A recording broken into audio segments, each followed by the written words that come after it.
I don't even know why I try anymore. I don't even know.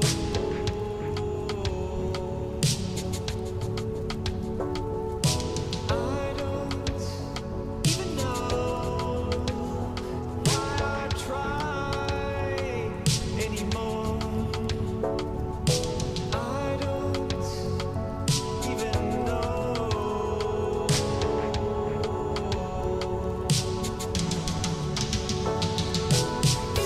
You can't replace me. I'm awake, it's time to break free. I'm levitating.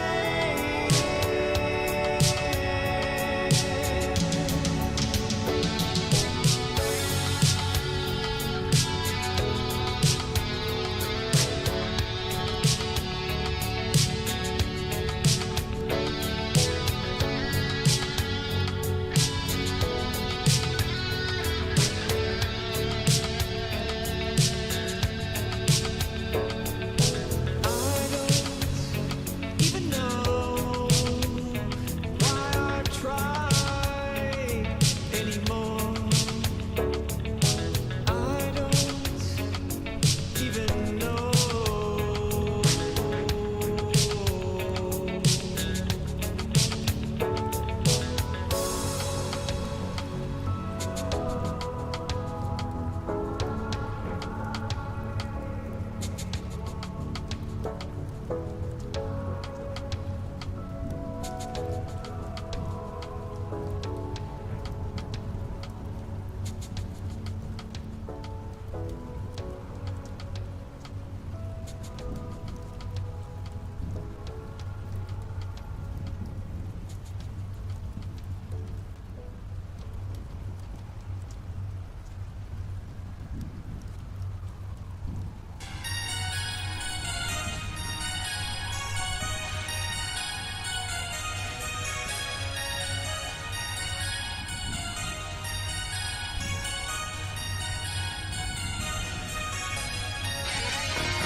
How you doing, guys?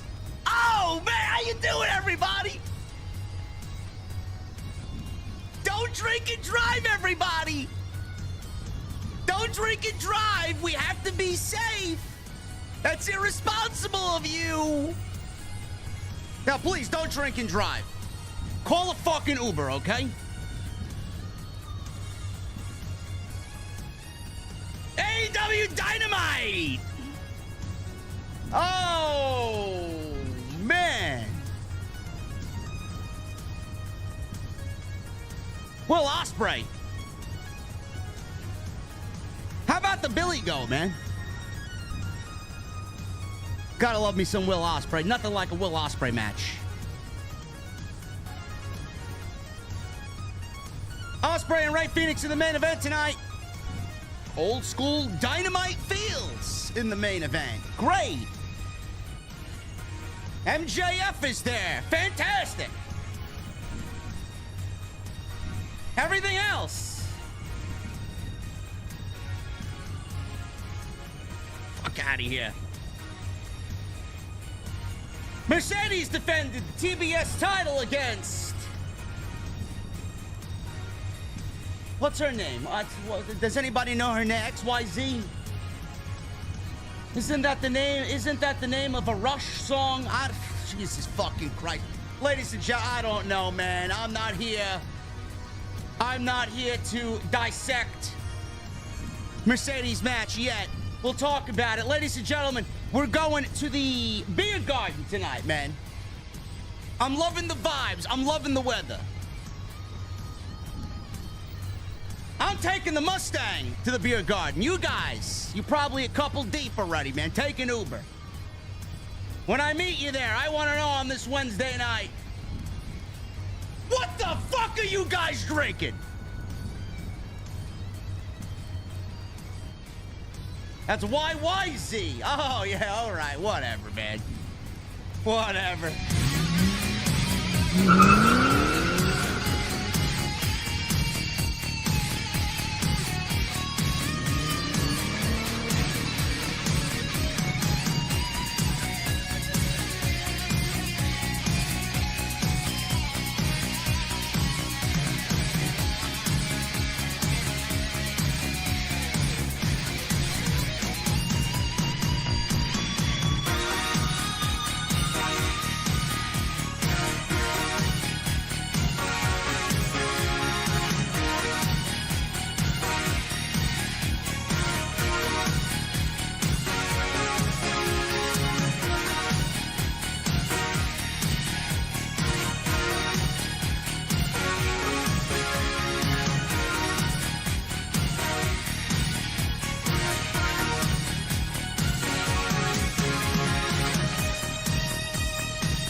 Why has Triple H been so successful?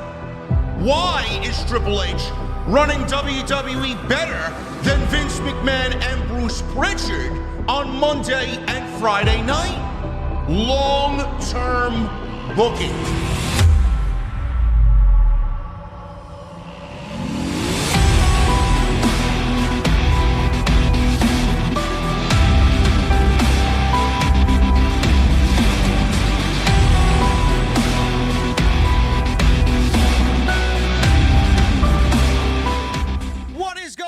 Thank you so very much for joining me right here on Off the Script. This is your AEW Dynamite post show for June 12th, 2024. I am your host, JD from New York, as always, coming to you live from the OTS venue. Thank you guys so very much for joining me on this Wednesday evening, wherever you may be. And oh my goodness.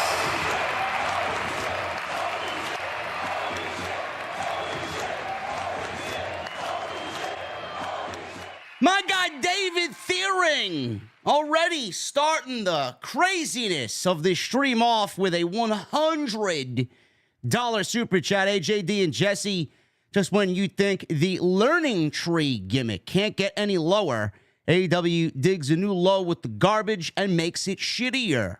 I'm beyond convinced it's just to draw heat, and the concept should have died weeks ago at this point. It's a damn shame. Hashtag OTS for life. David, appreciate you, brother. Thank you so much for your generosity. I am joined tonight by my very good friend and co-host on Wednesday night, the Chi-Town Smart. Hi, Jesse. How you doing, bro? How you doing over there, man? In Chicago, man. How's the weather over in Chicago, man? How's the crime rate over in Chicago?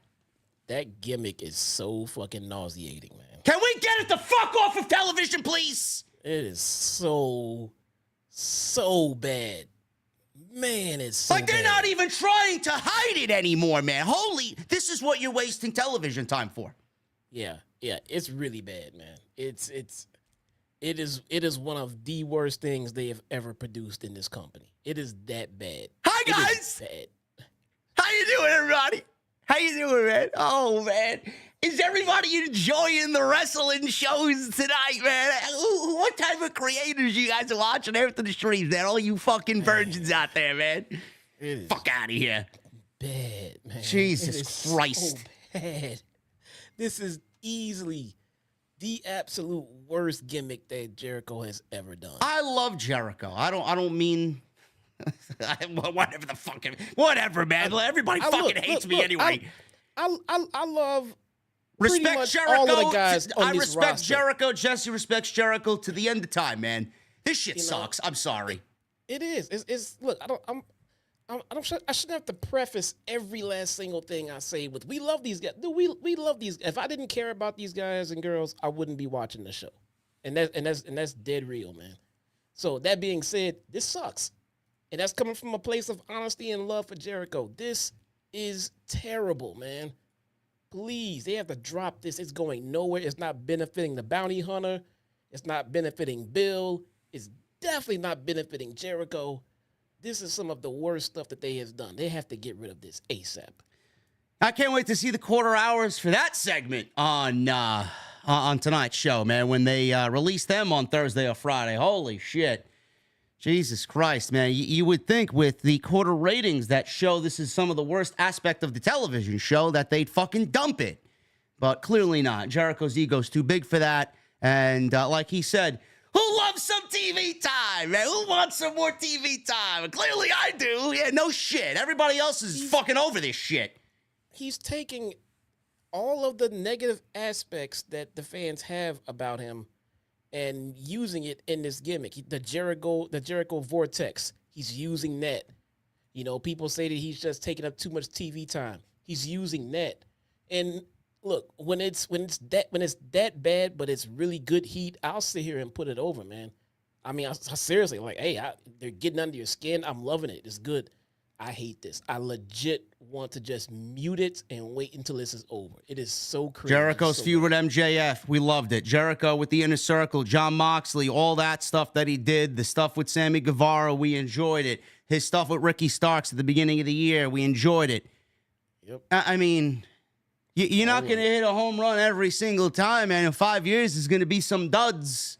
This shit ain't it, man. This ain't for me. What does Hulk Hogan say? This ain't for me, brother. Say for me, this is the worst. This is the absolute worst reinvention of himself he has ever come up with. It's like a mixture of fucking Bray Wyatt in the Firefly Funhouse and fucking Eugene.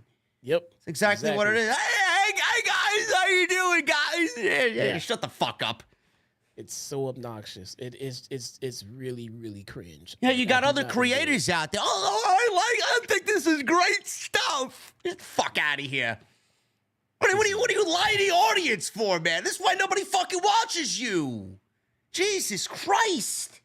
I know fantastic heel heat when I see it. And I know that ain't heel heat, bro. Heat is. No, this is no fucking heel heat.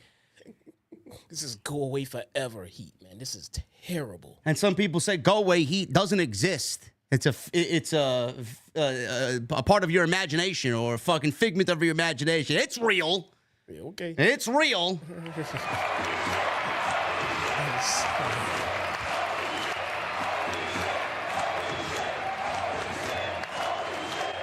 Man, I love the energy you guys bring on Wednesday, man. Billy with a Billy Bomb, $100 super chat. Hi, JD. Hi, Jesse. I just want to piss on the learning tree, says Billy. Hi, guys. What the fuck? But at least great main event and Blood and Guts is coming.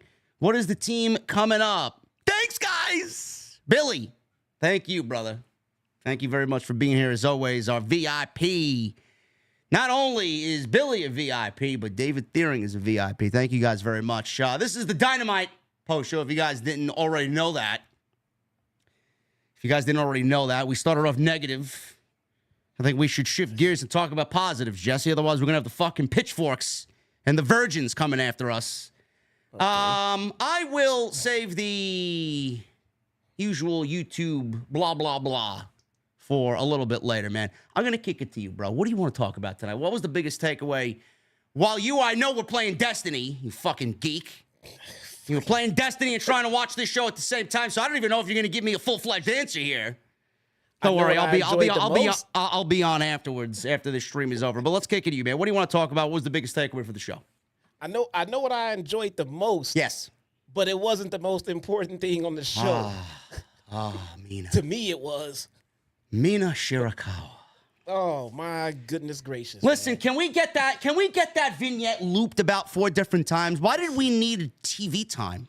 Oh my God, that could have been more Mina time. It could have been more Mina time, yeah. Man. Yeah. But I digress, man. I digress. So, I want to start with Swerve. All right.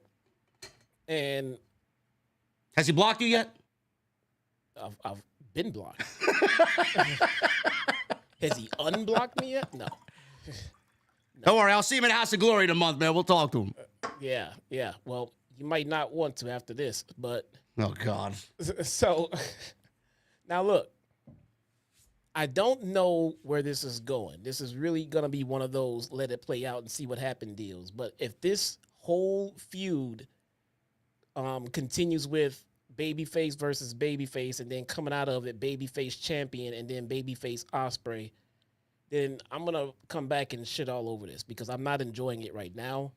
But if this is the precursor to what could happen with Swerve turning and heating this thing up a little bit later, then I'm down for it.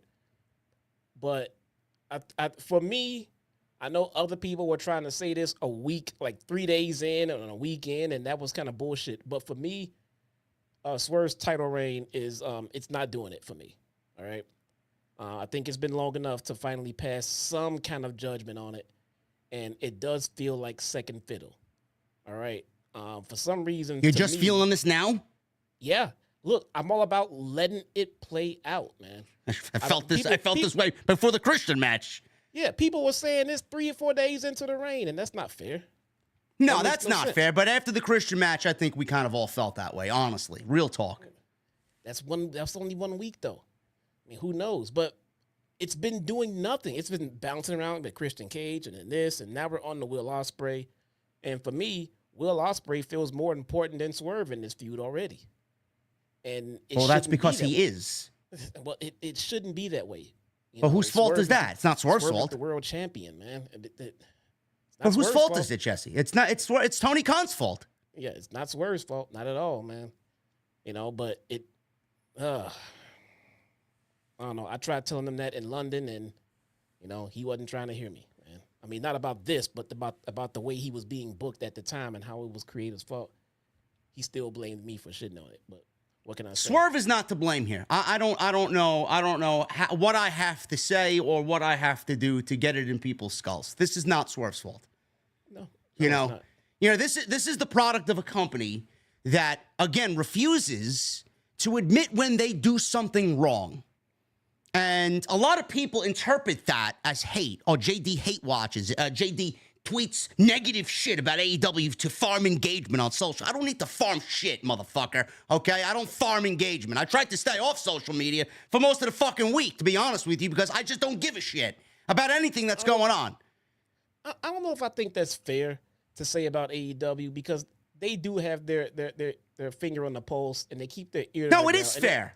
And they do make adjustments when things are yes, not when they going fuck up and they know they're wrong, they make adjustments. They don't correct it in the likelihood of, hey man, this is something that maybe we shouldn't do. Let's change course. No, they wait until the negative reaction and then they fix, and then they play it off as, oh yeah, that was the plan all along.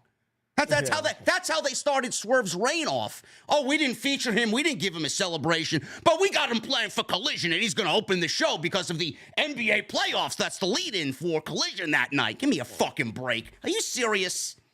Nothing was mentioned about that. Everybody complained about it, and then conveniently the next day on social media, wasn't even announced on the show, then they give you Swerve will be on Collision to address him winning the world championship. We didn't get no parade, no party, no fucking balloons, no streamers. Mercedes got one, though. Jericho even got one. Well, again, Mercedes getting one, I look at that as, well, they're not going to repeat the same mistake. So Mercedes got hers right away. Now, if they would have did the same thing to Mercedes, I'm like, well, you just never learned. You didn't learn how you fucked this up with Swerve. Let's be real, man. Mercedes is up here. Swerve is not up there yet. I'm sorry. Mercedes is trying to be up there, but I mean, it's, Well, in some people's eyes, she was up there. Now that she's here, she's not. Who the fuck cares? Listen, this is a product of a company that does not admit when they are wrong. They have done Swerve no favors. This match is only happening because they have nothing else for him. This match is happening at Forbidden Door because Tony Khan needs to give him something before he takes the title off of him to put it on the guy he's wrestling at Forbidden Door, because we all know that Will Ospreay is probably going to be the world champion before the end of the year. And that's not fair. That's not fair. It's something that people do look at and say, oh, well, Swerve was the flavor of the month for Tony Khan, or the last 3 months, and his shiny new toy, Will Ospreay, as we're nearing All In London at Wembley, I think it's now time to give Swerve his 3-month reign an end, and we'll put it on Will Ospreay. That's exactly what everybody's thinking. You created that narrative. You put it in everybody's head. You're the one to blame. If you started Swerve Strickland's reign off as strong and treated him as a world champion and put him at the top of the list, everything else was important, more important than him. If you put him at the top, then we wouldn't be talking about these silly fucking narratives. You did that. It's not our fault. It's not Swerve's fault. You did that to Swerve. Yeah. What do you want people to believe? That's true, man. What if Will Ospreay is not becoming world champion this year? I think we forgot MJF is back, man. Well, it results in the same thing.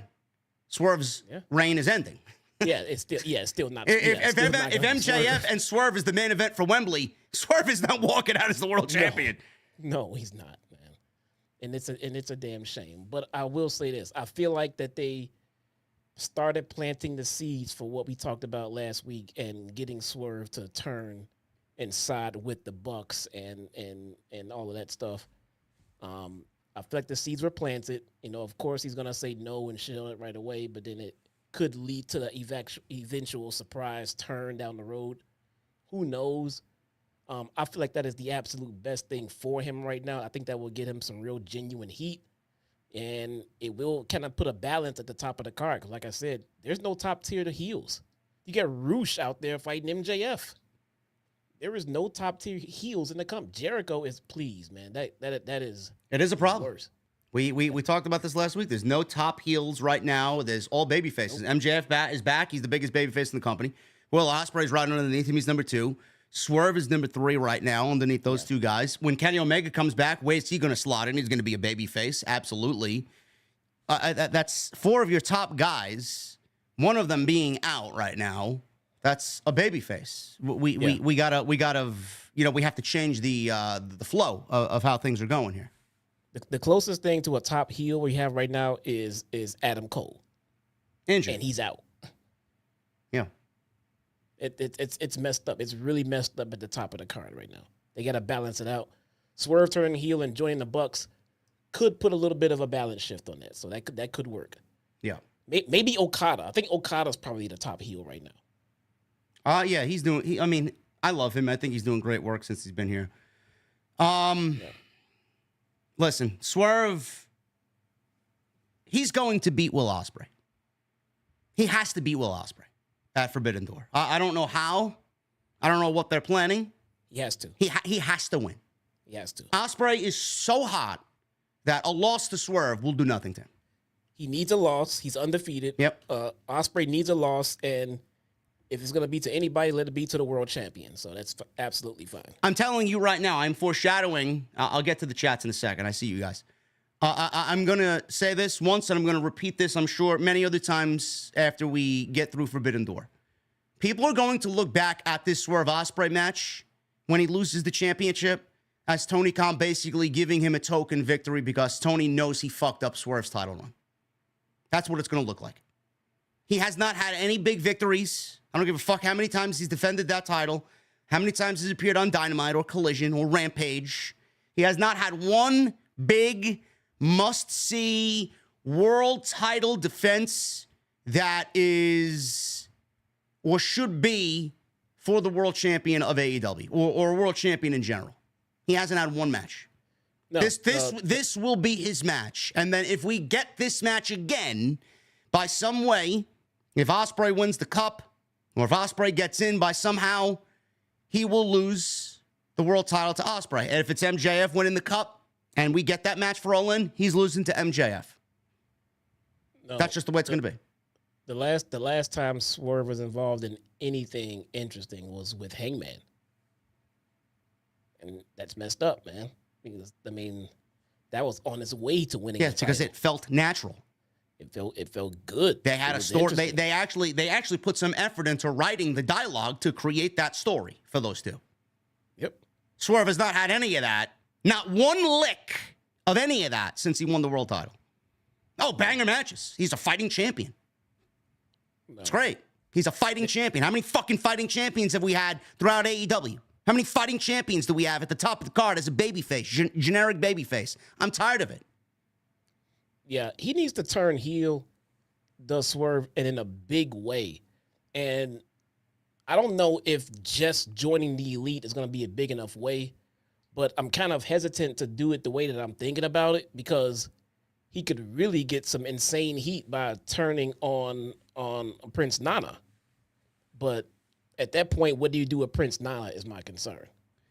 Because putting him with someone else or back or anywhere else, it just makes no sense. So he's just out there without someone to manage. But turning on Nana would be him turning on someone that we actually genuinely care about and would give him more heat. But it really can't. I don't want to take that dynamic away. So I would have to turn Prince Nana heel with him and have them both join the Authority or whatnot. But it needs to be something done. I mean, it's really sad to say, but I said this when it first happened. They're really good at booking the chase, but they are really terrible at doing something after that chase is done. And it's very consistent with so many of their champions. How many champions in AEW have... I'm talking about the AEW champion. How many champions in AEW have been booked really good after they won the championship? Moxley was booked okay. Right? Omega was booked perfect.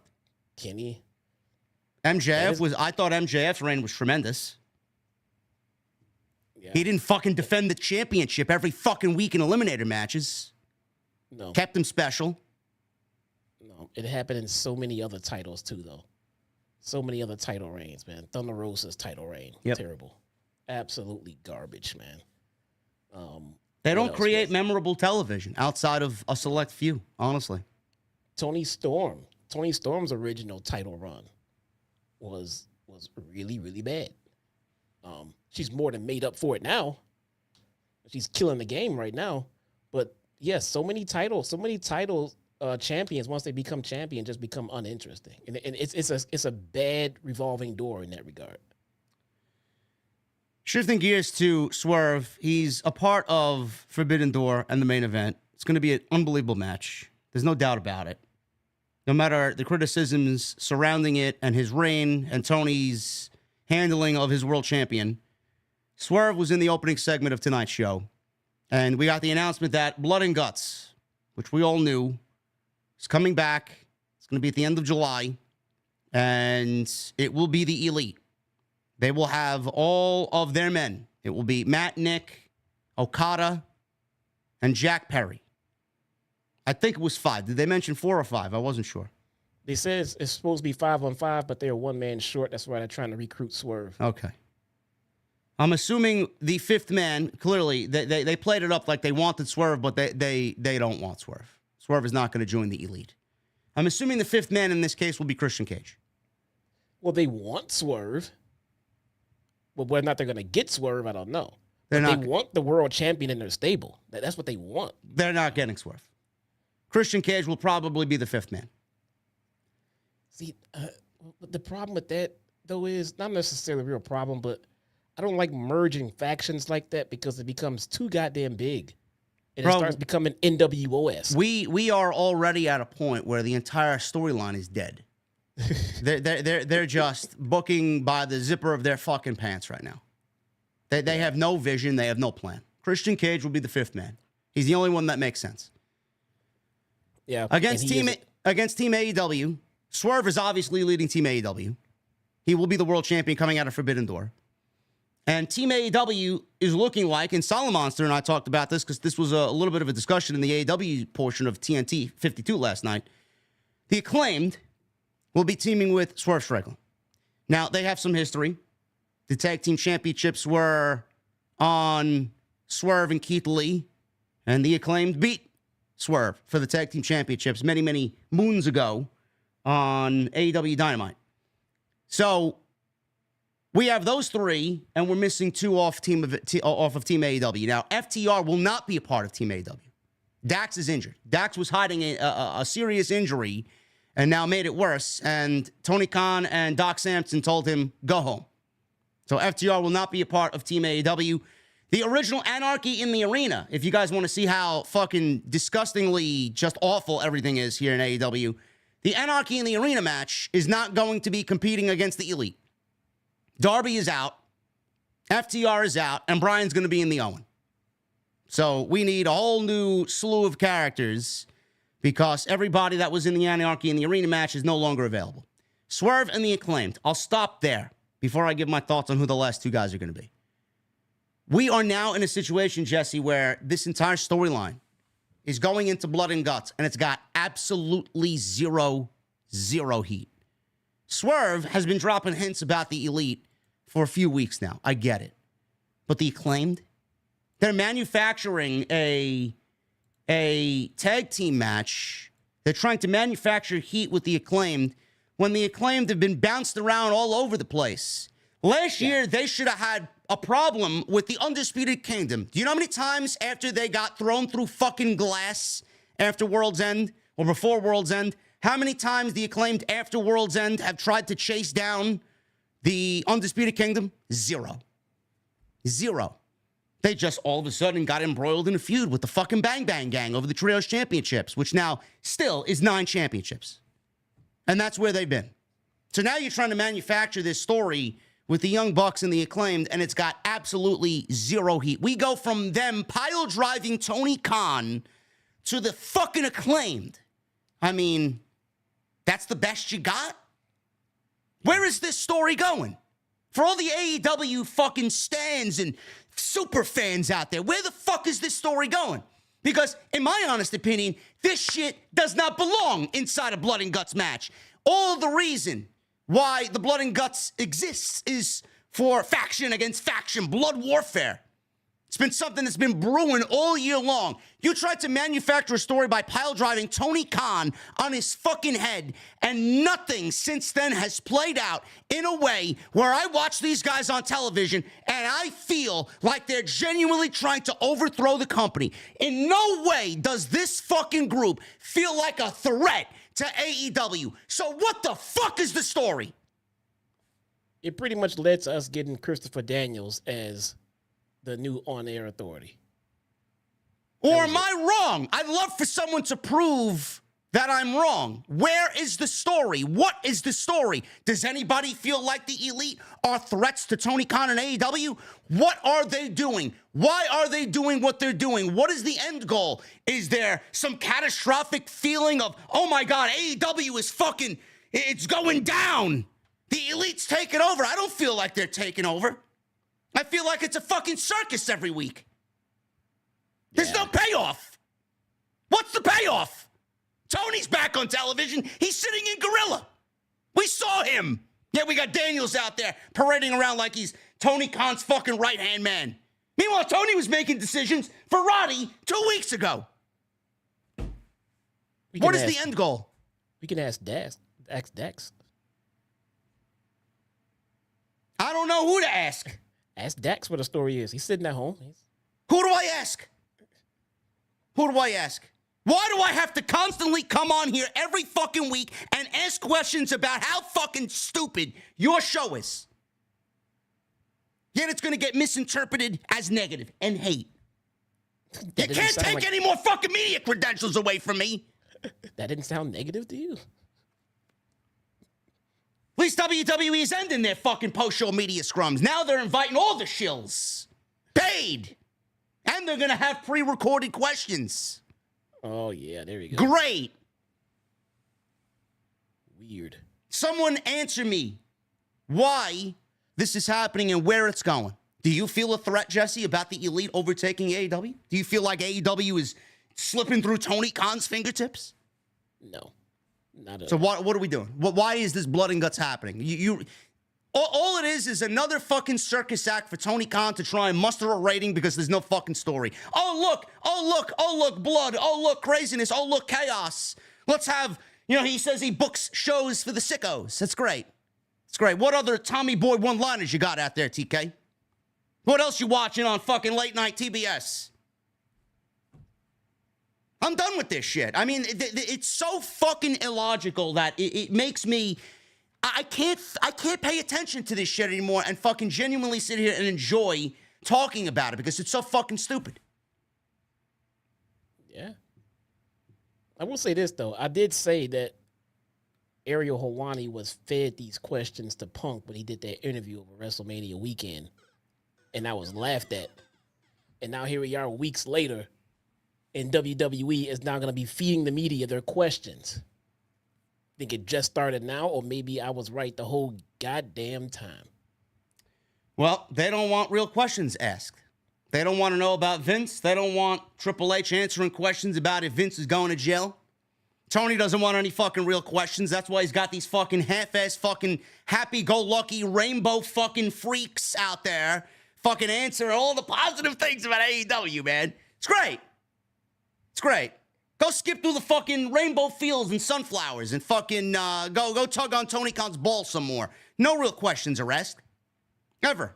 The only real questions that are going AEW's way are from Brandon Thurston and sometimes John Alba. That's it. That's it.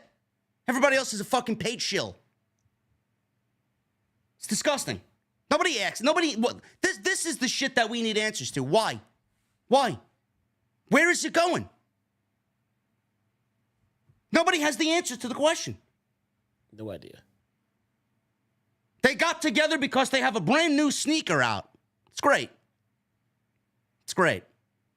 Swerve's title reign is a failure. The Elite story with Tony Khan completely was a one-night thing to generate ratings because they were going into the NFL draft with the Jacksonville Jaguars. And then, goodbye. They didn't have a fucking plan at all after that. Not one single fucking plan. They didn't even care to come up with one either. Now, we'll just get into next week's show, man. We'll book banger matches. Yeah, we got Ospreay and Swerve at Forbidden Door, man. Nobody will complain. Yep. The first heatless blood and guts. Unbelievable. Not there yet.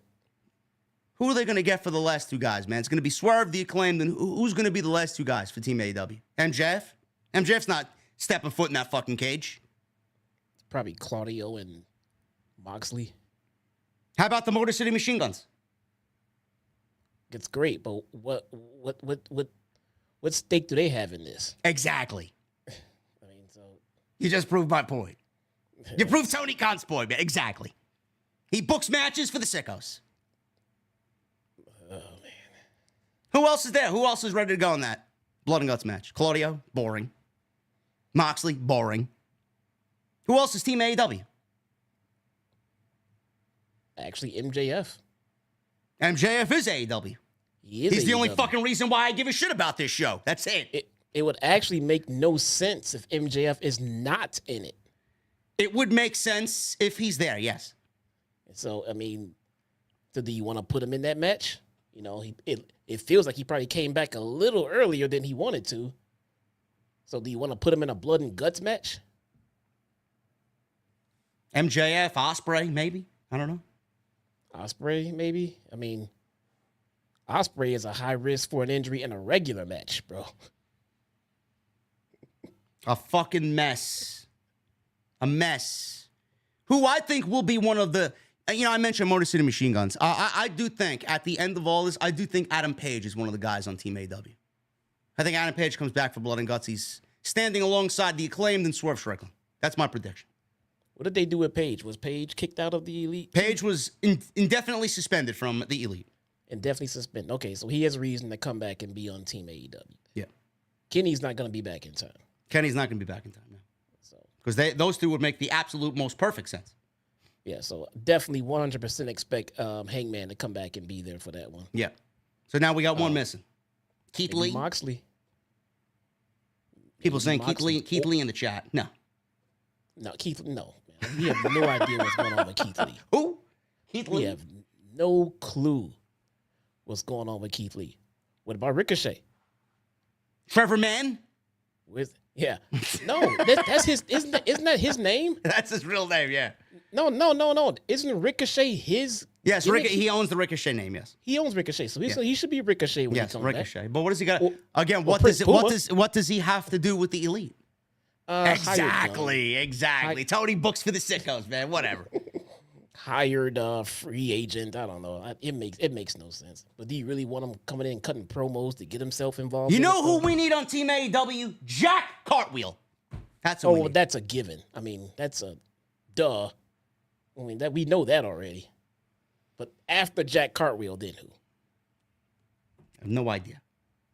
Yes, I'm going Swerve and Hangman on the same team. Yes. No, I'm going. Not see. I'm going. I think Swerve needs to turn heel ASAP, man. I really do, and I think him trying to ride for AEW in that blood and guts match is gonna be just no good at all. I really, really do. I think if they get Swerve in their stable, it can lend it a little more credibility. Maybe. I mean, maybe when Swerve drops that title, we can do Swerve and Okada in a tag team. Maybe. I mean, just. He needs to turn, man. This is not going to work out. He cannot be a top. He's the number 3 babyface that we just listed a few minutes ago, and he's the world champion. Why not Danielson? The Owen will be over by then. Sure. I'd like to see him finish his career. Satman saying, y'all need to quit, man. Y'all need to quit. Oh, man. The 5th man is Joey Nutella. Oh, my God. Sure, if he could pull himself away from the fucking Marlboro Lights and fucking cheap whiskey, sure. About Pineapple Pete, man. Maybe he makes a comeback. There we go, man. Pineapple Pete? Pineapple Pete. Luigi Primo. Luigi. Oh, my God. It's me, Mario. Be careful. We don't want Jack Cartwheel coming after anybody, man. Listen, man, he was already in my DMs. I told him I can't do a cartwheel, bro. You got me beat. You got me beat. Anyway, guys, we're going to get into the rest of the show. We got Rey Fenix versus Will Ospreay. We got Mercedes wrestling some fucking calculus problem. I don't know what the fuck her name was. Who? Yeah, your guess is as good as mine, man. Your guess is as good as mine. Who? Not Mina. It wasn't Mina. It ain't Mina.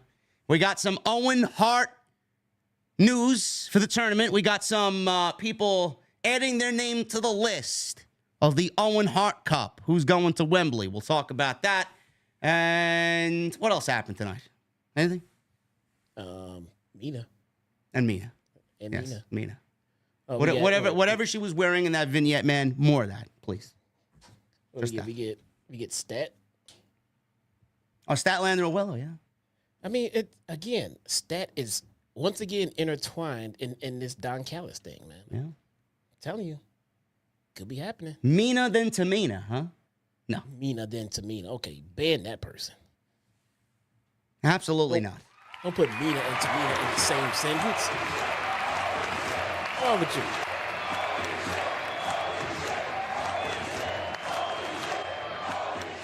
We got 2 $100 bombs. Billy with another $100 super chat. Says, hey, Jesse and JD, on a personal note, I've been getting help and trying through the fucking hell from the past. But I have to say, God's honest true. Thank you from the bottom of my heart. You two have made me alive again with wrestling and my fallen buddies overseas. OTS for life. Billy. Another round of applause for Billy. That's what's up. That's what's up. Thank you. Thank you so much, Billy. We're here, brother. We're here for you. And we got David M with another $99.99 super chat. David M says, how do AEW fans keep track of storylines? They don't. They just enjoy the matches and hope for the best. I don't know how they keep track. They keep track very easily, David M. They have no fucking lives. They don't see sunlight, most of these people. There are some smart AEW fans. Not all their fans are dumb as a box of crayons, but some of these people just don't go outside, man. They don't breathe Mother Nature. That's why. All they do is sit around taking notes and statistics on AEW. Where their ranking system? I have no fucking clue. Gone. Like their logic. They publicly brought it into play. Then they publicly killed it. Then they publicly brought it back and then they just don't mention it at all anymore. They Hasn't been publicly killed updated it. since April 6th, by the way. What I mean, It is now June 12th. Is it here or is it not? They never publicly killed it again. There's probably some internal memo about the rankings, and they're not publicly released to us because they know we will shit on it. Anyway, guys, thank you very much for all your support. We got 1,800 or so in here on this Wednesday night. Make sure you guys hit that subscribe button down below. Turn on the bell for notifications. Go and check out all the other content on the channel, plenty of it, including last night's great Tuesday Night Titans with the Salamonster, episode 52. It was a fun show last night, man. We both got off the air. We were like, oh, man, that was a fun show. Yes, it was. It's a fun show. It's only going to get better. I didn't think you guys would have a whole lot to go over. But my God, you guys kept going and going and going. That's what happens when you got two guys who know their shit, honestly.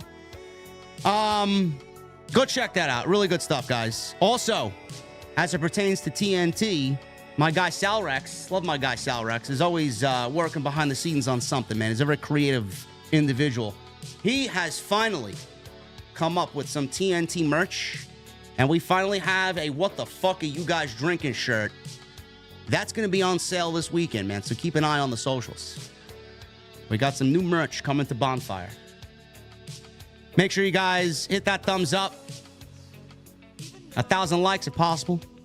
Follow Jesse on social media at JD4MY206, at Chi-Town Smark. He's on X, barely, but he is on YouTube. Make sure you guys hit the description and go subscribe to his channel down below. And please continue to get those super chats in, man. With the slow month that is June, all of your support is greatly appreciated. Let's go over this show. This show that was barely there. Swerve opened things up, and he's the world champion. Opening the show. Wow. Look at that. There you go. There you go. Swerve talked about Ospreay lacking killer instinct. He said Ospreay and him are two of the biggest stars of this generation colliding at Forbidden Door, but he lacks killer instinct. Talked about his past matches. He says he's not a target he wants to hesitate on. He said he got the nickname Killshot because he won't hesitate to pull the trigger. He says, obviously, that is a throwback to his Lucha Underground days. That was a good time, Lucha Underground. Oh, yeah. He said he respects that he's a fighting champion with his AEW International title, whereas certain EVPs have failed to defend their titles since they won them. So Kazuchika Okada, Jack Perry, and the Young Bucks walked out. Okada, they don't come out to theme music, by the way, so that's a nice touch. I've always found that to be a little tick of mine, where someone interrupts a fucking promo in the ring happening to open a show and blasting theme music comes out. It's like, just walk the fuck out. I think that's great. And Okada starts yelling, stop, stop, stop, stop. And the crowd's booing. Okada says, this is my house, bitch. I love it, man. I love it. Him coming out there calling everybody a bitch. I love it. The English that he's learning slowly. Yes. It's like all fucking just terrible shit to say to people. I love it. It's fucking great. It's my house, bitch. Nick says he wanted to talk about how dominant the Elite have been. Says they took out Kenny Omega, broke Eddie Kingston's leg, broke Team AEW and Anarchy in the arena. Half the roster is gone because of us. I don't think that's something that you would want to brag about. No, don't. That's not something to put yourself over about, man. Not something that I would really want to brag about there, gentlemen. Half of your fucking roster is gone, and half the roster that is gone you could come up with and form a new company with. The other half is injured. Fucking ridiculous. He says the trolls and the bots still doubt them. Do you guys realize that I made an AEW post last week, and it was riddled with bot accounts praising whatever I had in the tweet about Swerve and Ospreay being at Forbidden Door? These bot accounts, man, just fucking AI replies on the Twitter wall. It's like, well, how are you out here calling us bots? Meanwhile, you're using AI bots to fucking push a positive AEW narrative. I never seen that wouldn't know. before. I never seen that before. I spend significantly less time on Twitter. So Yes. I missed that one, man. So he spit his gum at the camera and said he's challenging AEW's best for a blood and guts match. The Elite force him enter the ring. Matt says they don't love everything Swerve has said about them, but they dig him and he's cool. You're a champion just like us. He asks if they want to stand side by side with winners and champions like them. And does he want to change the world? They meaning him and Nana. He said blood and guts is traditionally 5-on-5. He asked Swerve to be their fifth man. And clearly, Swerve was contemplating this. Matt handed him sneakers off of his feet. Swerve says he doesn't wear size 9s, number one. And then pointed at Matt's necklace. Nobody wears pearl necklaces anymore unless you're Tony Storm. He says he does his own stuff as a businessman. Nana then tossed the shoes over his head and into the crowd. So 2 separate people caught both sneakers. I don't know how that's going to work, but God bless them. Matt pretended like a bug was flying around his head. Matt said, "Oh, it's an injury bug, and it just landed on him. You guys are going to be on the injured list." Again, I don't think that's something you want to be bragging about. He claimed that Billy Gunn came out to the Acclaim's music. The Elite bailed. All of a sudden, the fake Adam Pearce is out there. Christopher Daniels walked out onto the stage and told everyone to stop. Says he usually lets a brawl go all night, but they've got a lot of matches to get to. So the first match is a qualifying match for the ladder match at Forbidden Door for the vacant TNT title. Jack Perry goes one-on-one with Dustin Rhodes to open Dynamite. Jack Perry was yelling by ringside, "I'm not even in my ring gear." Yes, you are. Your ring gear consists of black jeans and a black t-shirt now. I mean, it was a decent open. We got some forwarding towards blood and guts, but the 5-minute rant that I went on the beginning of the show highlights why I don't really give a shit, because what's the end goal of this Elite storyline? Does anybody feel like they are genuinely overtaking the company? Does anybody feel like AEW is genuinely in danger? No. No. No, not really, man. No. Blood and guts is happening, though. So, let me ask you this. Forbidden Door is the next pay-per-view, right? Yeah. Why are we jumping over it to push Blood and Guts when we still don't have a flushed out Forbidden Door card?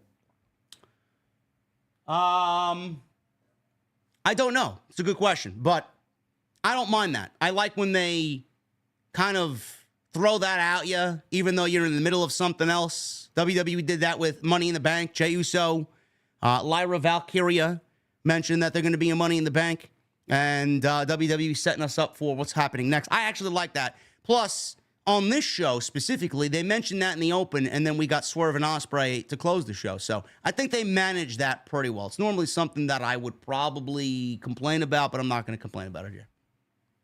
All right. Yeah. But, yeah, I mean, it was, as far as a Swerve promo, it was fine. It built towards blood and guts. There's no heat. It's going to be a fucking circus. That's all it is. They're banking on chaos for this match to sell. There's no story. There's genuinely no story. If anybody out there tells you that there is a story, they're full of shit. There's no story. Because the story would mean, all right, what's the end goal for the Elite? What's on the line? Is AEW in peril? No. They're not. So what's on the line? Nothing. Nothing's on the line. When you can figure out what's on the line and what the story is, you let me know, because there is none. Dustin Rhodes and Jack Perry. Qualifying match for the TNT title at Forbidden Door. Gee, Jesse. Gee Willikers, man. Who was going to win this match, man? Was Dustin Rhodes going to Forbidden Door? No. No, he was not. Not so much, no. I'll tell you where he did end up, though. He ended up on his fucking back, bleeding like a pig tonight, as usual. Typical for a Rhodes. Did he need to bleed that much in the opening match? Did you see him bleed? Bro, I looked down. I looked over my other screen to finish the activity I was doing, and I turned back, and he had a crimson mask. I have no idea where it came from. None.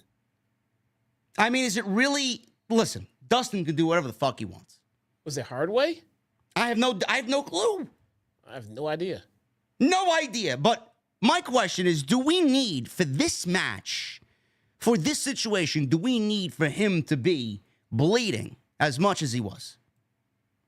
No, but if it was hard way, what are you gonna do? I guess I'm assuming he bladed with the amount of blood that there was. He could have reopened something that he had there already.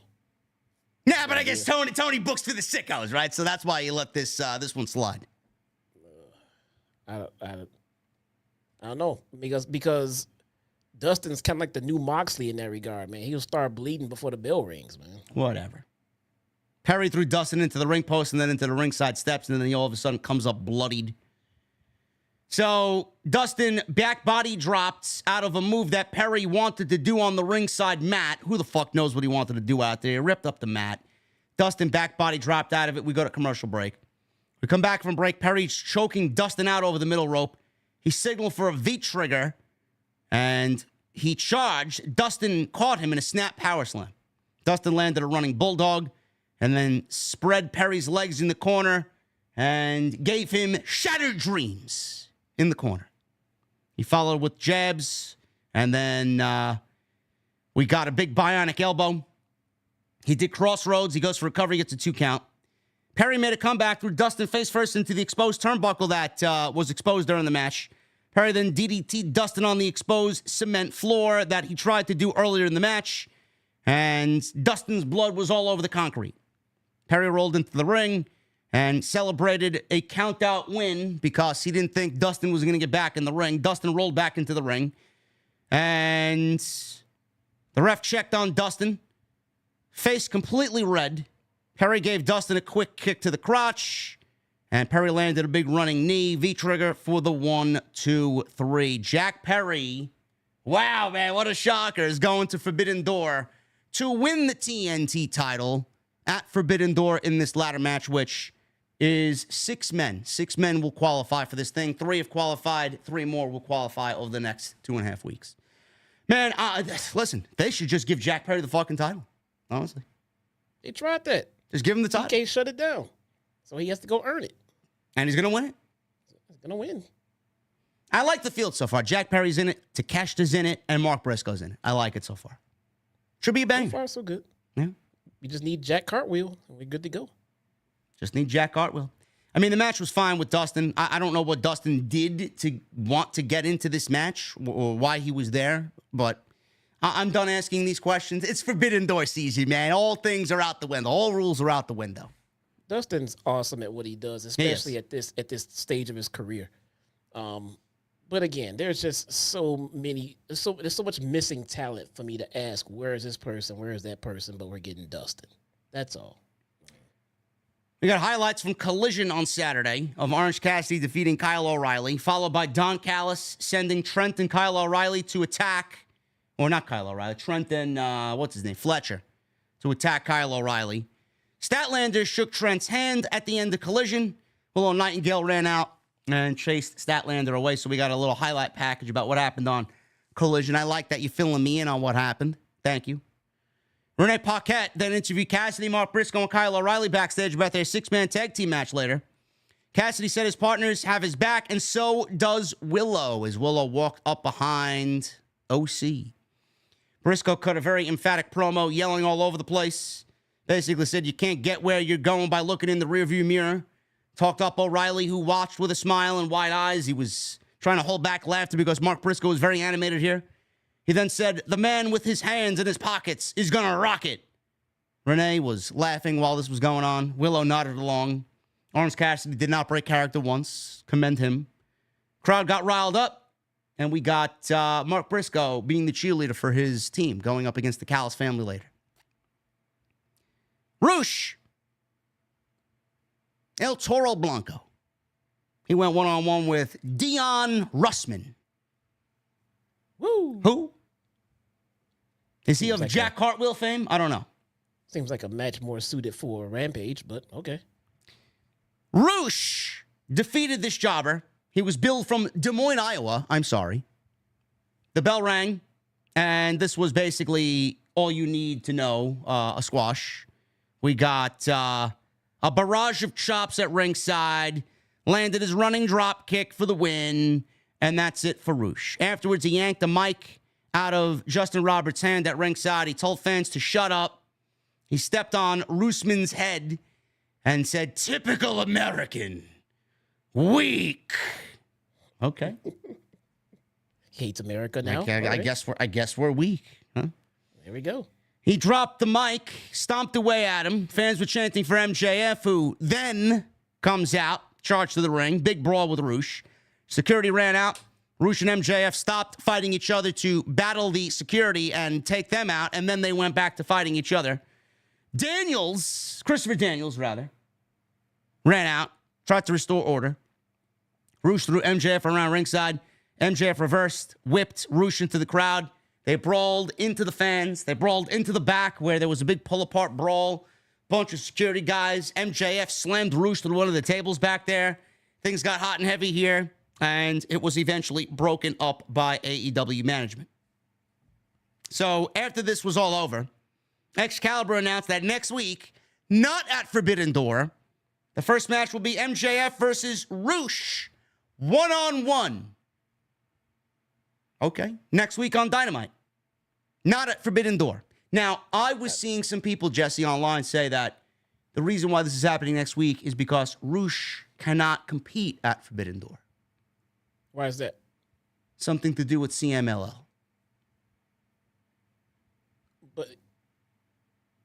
But he's competing in AEW. I'm aware. Okay. Anyway, all right.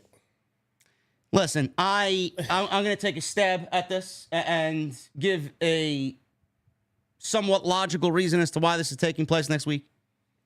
MJF is their biggest draw. Point blank, period. There's nobody else that's going to be drawing a bigger rating. Not Swerve, not Ospreay, not your fucking indie midgets who fucking want to flip and do gymnastics all over the place with no fucking rhyme or reason or no story, okay? MJF is the draw here. His segment last week, which was advertised ahead of time, 7 days in advance, drew 1 million rating. His segment. Then the show fell off a fucking cliff. And after Dynamite was over, you look back at the show and really nothing happened after MJF's segment last week in his promo. The reason why they're doing it next week and not at Forbidden Door is because MJF is the draw and they want to get that draw on Dynamite instead of doing it at the pay-per-view. Now, yes, I do agree with some of you who do think that this match should take place at the pay-per-view because between both guys who are great wrestlers, it is a pay-per-view worthy match. So we're getting it on Dynamite next week. And Jesse, I'm going to speed ahead here. We have a New Japan pro wrestling talent that is now signed up for the Owen. Shingo Takagi, I think his name is. I don't know how to pronounce his name. Shingo is in the Owen. Last year, if you guys remember, we had Kojima versus CM Punk on Forbidden Door, which was a great match. That was a part of the Owen. Shingo's going to be in the Owen this year. People are asking, why is a New Japan talent going to be in the Owen? I'm thinking that MJF gets through Rouch, MJF's in the Owen, and I think he wrestles Shingo at the pay-per-view in the first run of the Owen. That's what I'm going with. Okay. I mean, Who? who the fuck is this guy? And why would we rather see him over MJF versus Rouch? Because it's Forbidden Door. And MJF already kind of prefaced it. He said, I'm probably going to be wrestling some rando from Japan at the Forbidden Door pay-per-view. There you go. He's already buried that match before it's even made.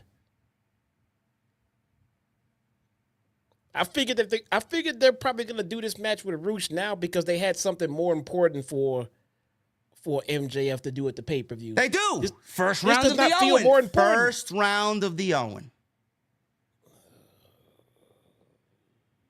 What are some of Shingo's credentials, chat? Do you know? So I don't have to look up cagematch.net. LIPO. LIPO? Lipo? Let it play out.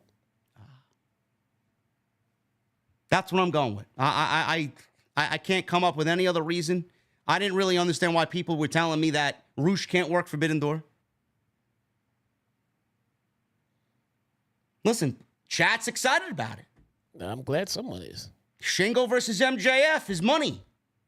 says Lucha Trooper. Shingo Takagi.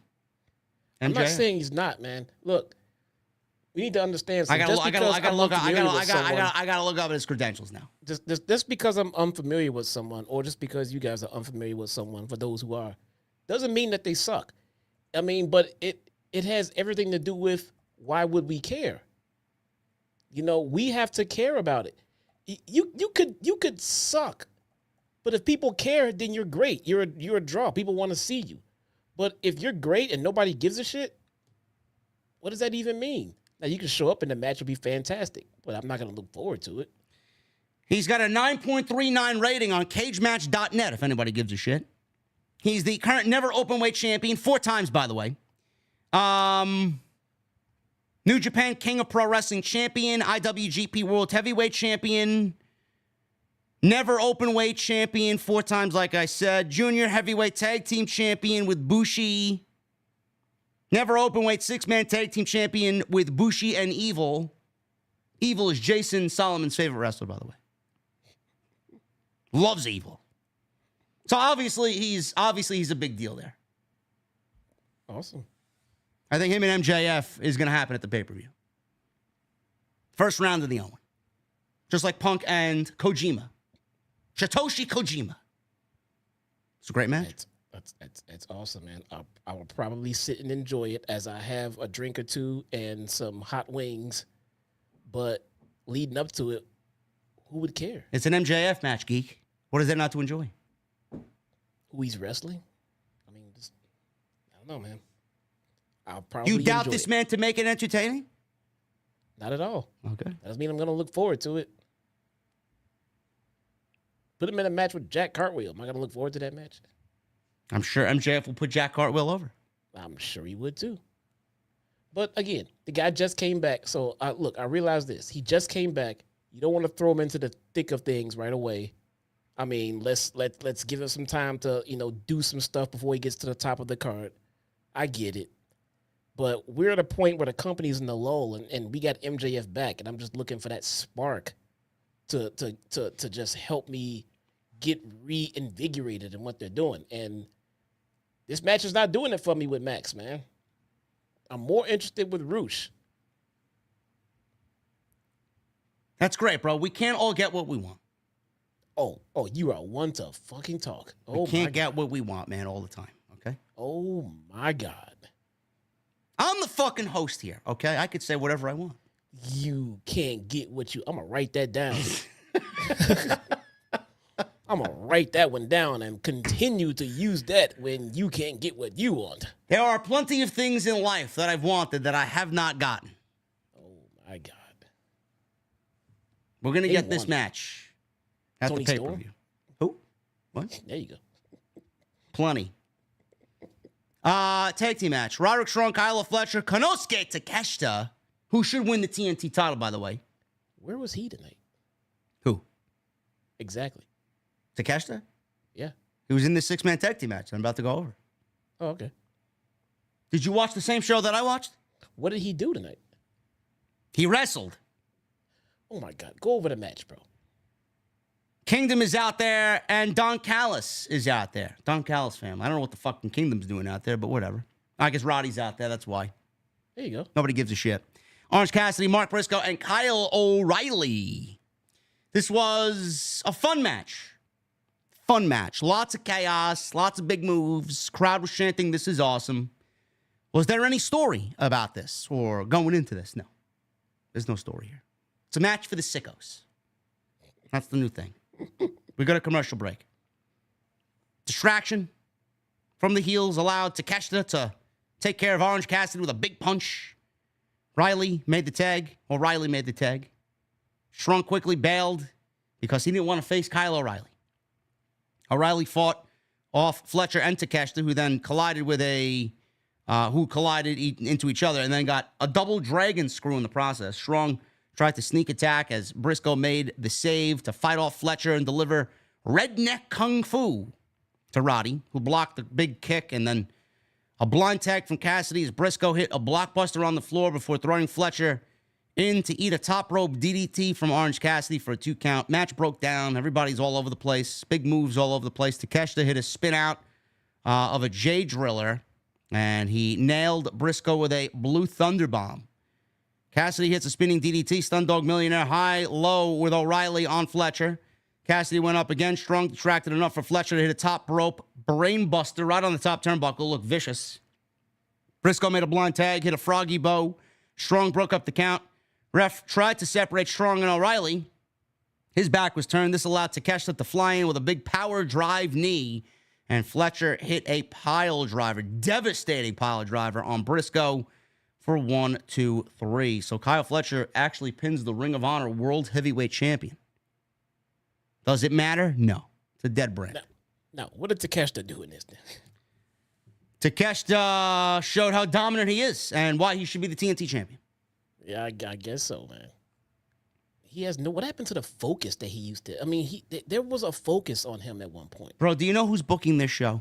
Oh my God! Why are we asking stupid questions? You know who's booking this show.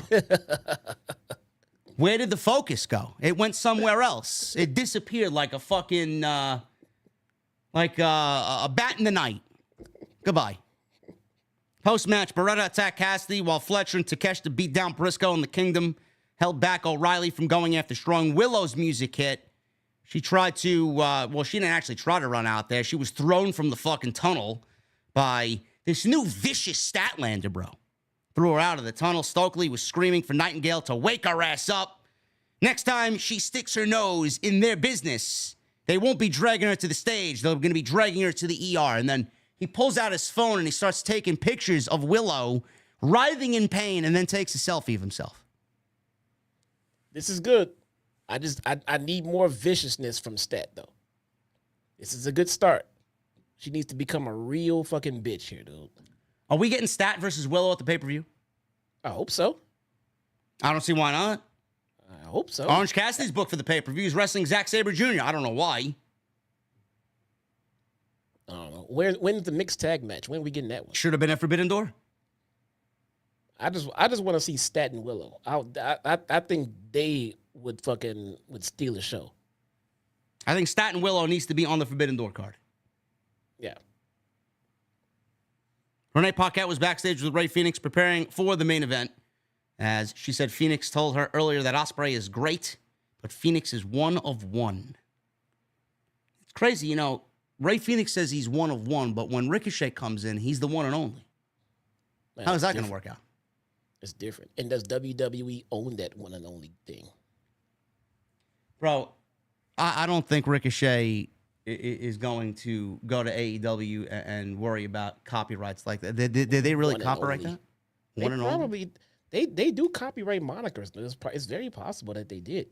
Bryan Danielson has yet to do the yes thing here. Yeah, guys, I'm going to have to ask you to fucking calm down in the chat, okay? Her name is not Sexlander, okay? It's Statlander, please. I understand that this show is booked for the sickos, but we got to be respectful here, okay? Cakelander, stop it, okay? Thicklander is a real name, guys. Get with it. Come on.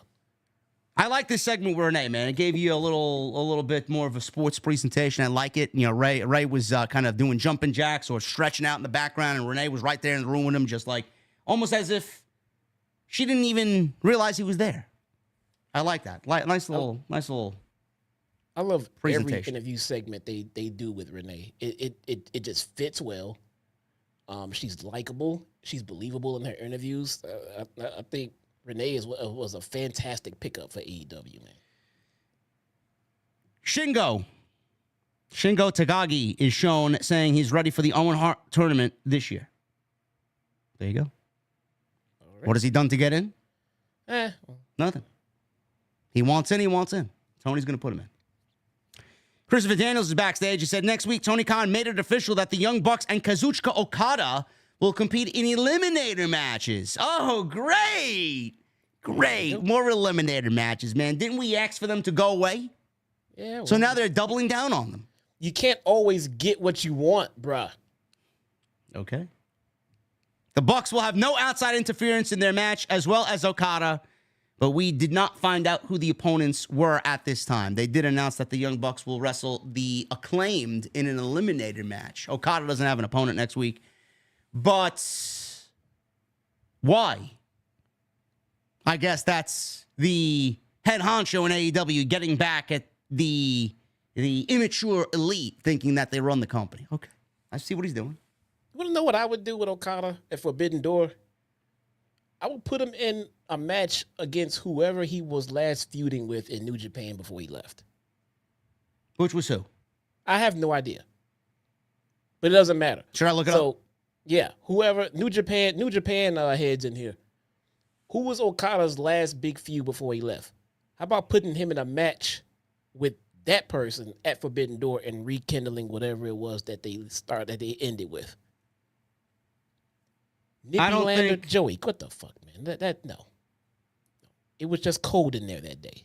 All right? You guys are crazy. Man. Moving on with the rest of this show. We got Samoa Joe and Hook talking backstage before making their way to the tunnels. The sound mix here was way over the top with the music blasting in the background. I couldn't barely hear what Hook and Samoa Joe were saying. Tanahashi, if people are saying. Tanahashi is now the president of New Japan. Good luck. So I guess that's not happening. Could not hear what Samoa Joe and Hook were saying here, but they made their way out through the tunnel and they attacked their opponents for this next match. Tony Nese and Arya Daivari. Ooh, the game has changed now. Why is this match happening on Dynamite? This is best served for Collision or Rampage because nobody watches those two shows. But I will say this. I am enjoying watching Joe take Hook under his wing and show him the shit that he would do backstage and in certain situations and things like that. I'm liking this. Joe is becoming a better father than Christian Cage. I'm going to go a step further. I'm going to say keep them as a tag team and have them built up for solid contenders of the tag team titles. I could get behind that. I could get behind I'm with it. I'm with it. I'm liking this pairing with Joe and Hook, man. This is good. This is good stuff. They won in 3 minutes here. Tony Nese and Arya Daivari call themselves the elite athletes, right? What is that? The premier athletes. Premier athlete, bro. Premier athletes. How could they be premier athletes when they don't win matches? Bro, you can't have everything you want. What do you want me to say? I'd love at least a half an ab that Tony Nese has. You got like 47 of them, man. Maybe I should lay off the fucking pizza and pasta. Maybe. Do more cartwheels. I'm Sicilian. I can't give that shit up. Do more cartwheels. I gotta do more cartwheels. Anyway, Joe and Hook win in 3 minutes. This was nothing. Joe put Nese in a sleeper. Hook applied red rum on Daivari. Why is this on the show? Like, I love Hook and Samoa Joe. Great. I could get behind them as a tag team. But why is this on Dynamite? I like it. Why? Because it's showing it. This one is, and I'm being legit this time. This was showing the relationship of Hook and Joe and how it's starting to develop. Now Joe is taking them out and showing them how he jumps a mofo when they don't like. Now he's showing them, how to approach a mofo in the back, and take care of stuff. I'm like, this is all of the stuff that Joe is doing with Hook is shit I could see Joe doing against someone that he has an issue with. Now he's teaching Hook. All right, this is what we do. Yeah. They want to fight right now? No. We gonna walk the fuck off.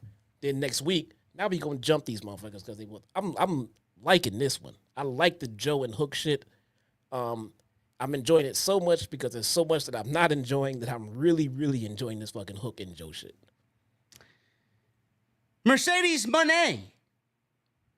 She went one-on-one and defended her TBS title against Zeuxis. Not Mina. Who? Zeuxis. Am I pronouncing that right? Xerxes? Xerxes? No, probably not. No. Zeuxis? Listen, I know who this is. She was actually a former participant in the Mae Young Classic. If you guys remember the Mae Young Classic. Yeah, she was. She's actually the CMLL Women's Tag Team Champion with Mercedes' opponent at Forbidden Door, Stephanie Vaquer. And Zeuxis, if she won tonight, the match at Forbidden Door will only be for the New Japan Strong Women's title.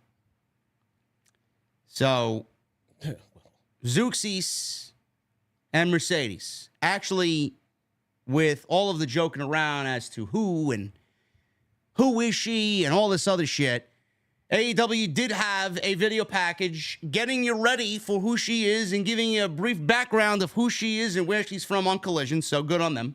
It's good. I only posted who on social media because I wanted to rile up all the fucking geeks online. I did do my homework here, and Zeuxis and Mercedes, the fans in Ohio didn't really give a shit about this at all, but I will say the bare bones of this match, Jesse, this was pretty decent. This was not bad at all. If you guys watched this match, this was pretty banging. So they went about 10 minutes, and Mercedes really had a test here. Zeuxis hit hard. The match was a lot better than what we saw on Collision. I don't know who the fuck that was on Collision. There was another Mexican wrestler that was on Collision. I forgot her name. Not good. I think Thunder Rosa might have wrestled her. Well, this was, I think, not this past week, a week before. 2 weeks ago? Oh, Yeah. shit. I don't Yeah. no idea. But this was good stuff here. So, Mone, roundhouse kick, dropped Mone by Zeuxis. Both ladies went to the floor. Mone hit a step-up arm drag off the commentary table on the outside. Zeuxis battled back with a quick drop kick and a big dive to the floor. Vicious dive. Mercedes was flat on her back. Zeuxis ripped up a Mercedes Mone sign at ringside that a fan was holding. So I'm like, all right, she's got a nice attitude here. We get back from the break. Mone fought out of multiple pin attempts from Zeuxis until Zeuxis wanted the finish. Mone flipped out of a fireman's carry into a Hurricanrana pin for 2. Mone fought out of the corner, hits a sunset flip. Zeuxis rolled through into Meteora for another near fall. Mone hit a bulldog and a corner double knee Meteora and goes for a cover, only a 2 count. 3 amigos attempted by Mercedes. She only hit 2 of the 3. Zeuxis counted into a double arm underhook lung blower, which looked great. Zeuxis then missed a moonsault, allowing Mone to hit the Mone Maker. And that was enough for the win. About 10 minutes, 1, 2, 3. Mercedes defends the TBS title. And she will be going into Forbidden Door against Stephanie Vaquer. Looking forward to the match. And I think Mercedes is going to walk out with 2 championships. That's the way it's going to end up. Mercedes 2 belts, huh? Mercedes 2 belts. Okay. Good stuff here. No story. The only similarity here is that the woman she wrestled tonight is coincidentally the tag team partner of her opponent at Forbidden Door. I get it. It's Forbidden Door season. Nothing really should matter. Because Tony Khan books for the sickos. That doesn't mean nothing should make sense, though. It just means that it's okay if some things don't. Hey, listen, we went from complaining, where's Mercedes, and now she's got 3 matches in the last 2 weeks. Great. That's fine. We'll take it. I'll take it. More work, the better. That's who exactly who Mercedes is somebody that should be on the show. Yep. Wrestling every week? No, but wrestling sometimes 2 out of the 4 Dynamites in a month? Sure.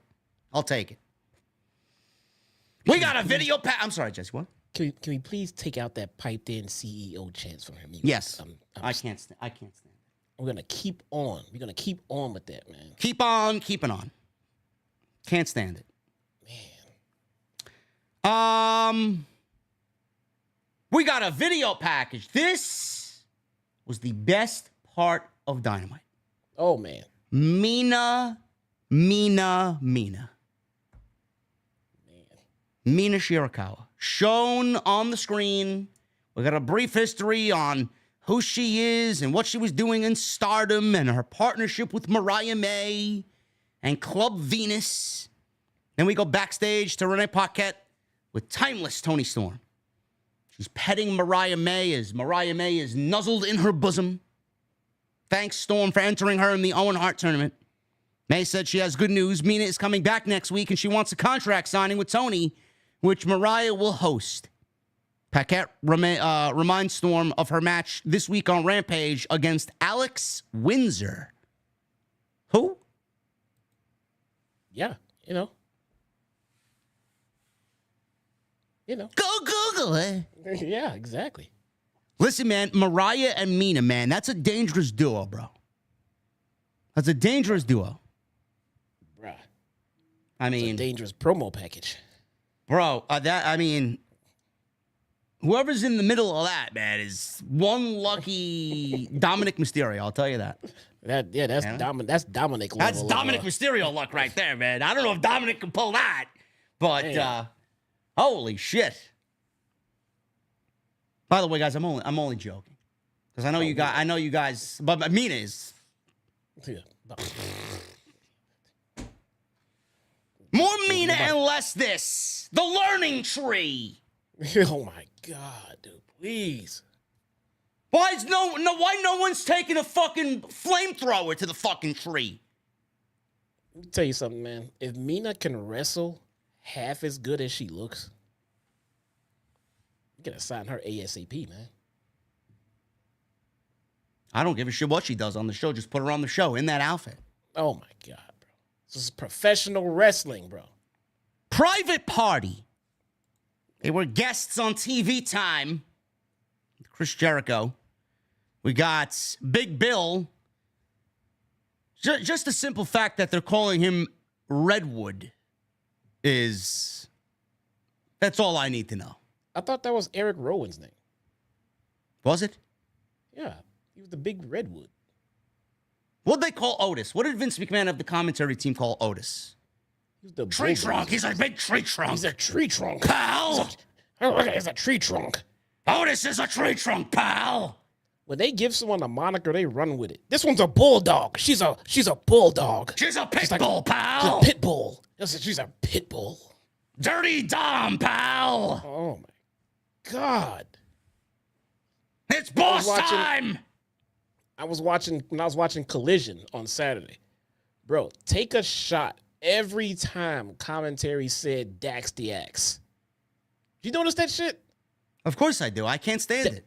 Dax the Axe. Okay, you say it, you put it out there because that's his nickname. Okay. Bro, they said it like that was his actual name. Dax the Axe with a suplex. Here comes Dax the Axe with a tag. They did Dax the same thing. They did the same thing with Seth Rollins when Seth was wrestling during that time. Seth freaking Rollins with a move off the top rope. Like, what the fuck? Why do you sound so cringy? Sound like a human being. Nobody's calling a match, calling him Seth freaking Rollins with the moonsault off the top. Oh my God, dude. You throw it in there because that's his moniker. Great. You don't use it like it's his actual fucking name. Oh my God. Ridiculous. Oh. Who else has a nickname there? Oh, They all got nicknames. The ring general with a big Boston crab in the middle of the... Get the fuck out of here. Come on, man. Fucking hate monikers. Big Bill. TV Time with the learning tree.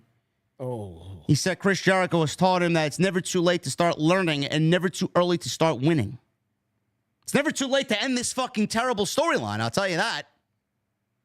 He introduced Jericho with a string of just fucking fancy words here. He waved to everyone and said, hello. Hey, guys. Hello, guys. How you doing, everybody? Imagine Big Bill waving hello. Hello, guys. Like he's on fucking Sesame Street. He hyped up his new T-shirt. Jericho did. And he said, the Learning Tree T-shirt is new. It just released 15 minutes ago, and it's a #1 seller on AEWshop.com already. Sure thing. Amazing. There's not one single person that bought that fucking shirt. And if you did, you got some fucking problems. You get issues. Seriously. Then he says, who wants one? Who wants one? And then he doesn't throw it to them. It's the best part of the whole fucking shtick. Talked about how to grow corn... And he said the corn that he ate in catering was subpar. Do you believe that this is on Dynamite? Yes. We got a former world champion, a Hall of Fame legend out there talking about how to grow corn in Iowa. Do you believe this shit? Tony, I don't know what the fuck you're drinking, bro, but seriously. White Claw. I need to have a word with you, man. This is what your creative team passes along to you, and you look over and say, oh, I think this is a good show. This is. I approve this one. I approve of this. You approve of This is Chris Jericho acceptable. going out on a professional wrestling show that labels itself the alternative to talk about how to grow fucking corn. I don't just want to need know Mitch how to to plant, grow man. corn. I want to burn the whole fucking tree down to the ground and piss on the fucking flames. Ridiculous. You can imagine the crowd when he mentioned how to grow corn. Groans and moans audibly heard in the crowd. He ate the corn backstage. It was subpar. And then he said, the corn backstage, it didn't work for me, brother. This angle ain't working for me, brother. Jericho says he respects all of the branches in his vortex. He said the two youngers need a little advice to get to the next level. Then he introduced Private Party. Jericho's out there with Private Party. They do their fucking cringy entrance. They're gyrating and fucking Mark Quinn is fucking the air. It's ridiculous. No wonder the ratings are in the fucking toilet. Look at this shit. Indie fucking trash. And I love Private Party, but Jesus fucking Christ, man, grow up already. Jericho told them that they're great at high flying. They haven't been winning matches. He said their basics aren't up to snuff. Neither is Tony Khan's creative. He said whoever trained them wasn't very good.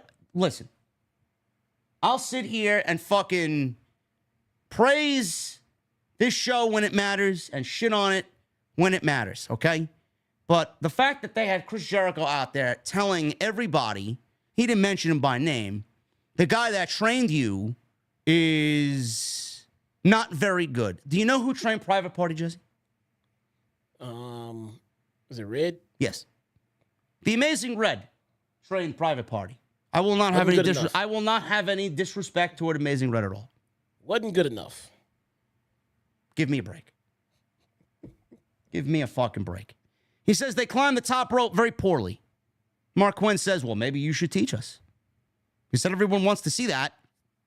Some may even call you the Caitlin Clark of AEW. You know what?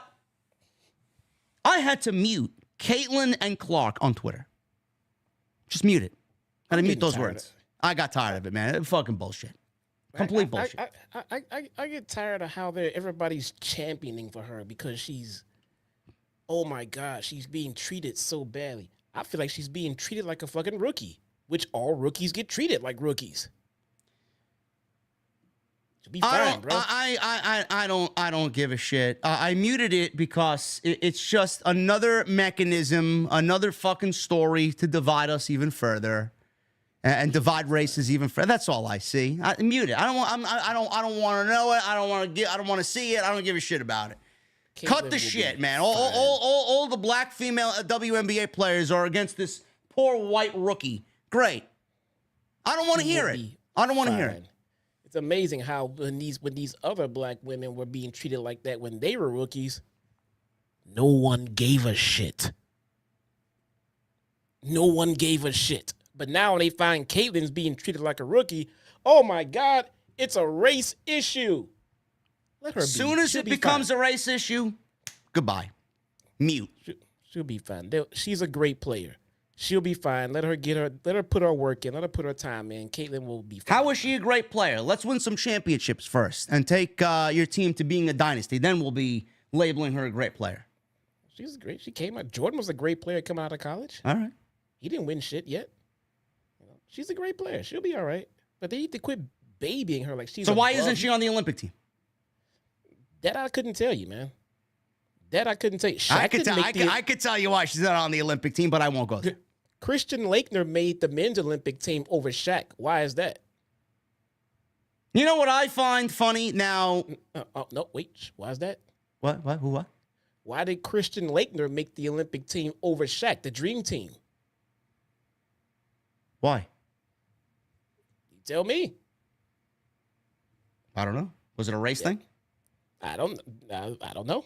I legitimately don't know. But I know Christian Laettner was never better than Shaquille O'Neal at any point. I don't know. I had to mute her all. Listen, if you guys are all of a sudden after how many years has the WNBA been in existence? Like a long time. It was like fucking 15 years, 20 years now. Give me a break. A long time. Now they care. Now you want to care about the You don't give a fuck about the WNBA. Fuck out Now of here. they care. Because of one player, now you care. Now you're the biggest fan of the WNBA. Yeah. Nobody's watching this shit. Who gives a fuck about the WNBA? Nobody, man. Nobody. It's like people watching Bellator over UFC. Nobody gives a fuck. Come on. Yeah. Laker was with Duke. Yeah, he was a Duke player. You got to put the Duke player in for sure. I don't 27 know years? why. They've been around for 27 years? Sounds about right, man. 27 years, says Rusty, and they haven't drawn a fucking penny. Nope. But now they got a good player, and they want to put her on her pedestal, which is fine because she is pretty damn good. But they act like she's above reproach. She can't be touched. She can't be fouled. She can't be made fun of. Dude, she's a fucking rookie. Give her all the rookie treatment that she's supposed to get. Let her overcome that shit because she's good at what she does, and she'll be fine. Start babying her, people are going to give her more shit. Let her be. Let her fucking ball. Let her ball. That's it. He said Owen Hart taught him to climb. He did it step by step and made it to the top rope. He said, see? Then you stand up and do your move. He asked if they learned anything from the learning tree. You know what I learned about this segment, Tony? To pick up the remote control and mute the fucking television. That's what I do. They knocked him off balance, then backdropped Big Bill over the top rope and dove onto both of them. They landed big top rope moves onto Jericho in the ring. And Quen did his moonsault, his 450. Goodbye. What are we doing with Jericho going into the Forbidden Door pay-per-views? Jericho begging for TV time. He's had 5 segments of Vortex over the last 2 weeks. Are we going to leave him off the Forbidden Door card? It's right now, I wouldn't mind it. I do not want to see this gimmick on the pay-per-view. Are we really building Private Party versus the Learning Tree for television? What the fuck are we doing here, man? For all the people that say, oh, Monday Night Raw is garbage. SmackDown is garbage. It ain't that bad. This is fucking awful, man. Oh, my goodness. The learning tree. All right. We got a promo airing in the locker room of Colton and Austin Gunn with Juice Robinson. Cardboard cutout of Jay White. He wasn't there. They challenged the House of Black to a match on Collision. Collision. Great. On Collision. That's a match I wouldn't mind seeing on Dynamite. Where is it? Oh, it's on the show that gets less than half of our viewers. That is a I would love seeing that match on Dynamite over a jobber match. Daniel Garcia versus Nick Comoroto. With a new look. What the fuck is that? What is this show, man? What is this show? Matt Menard was on commentary. He lasted 1 minute on commentary because that's all the match was. 1 minute. Garcia dominates in 1 minute.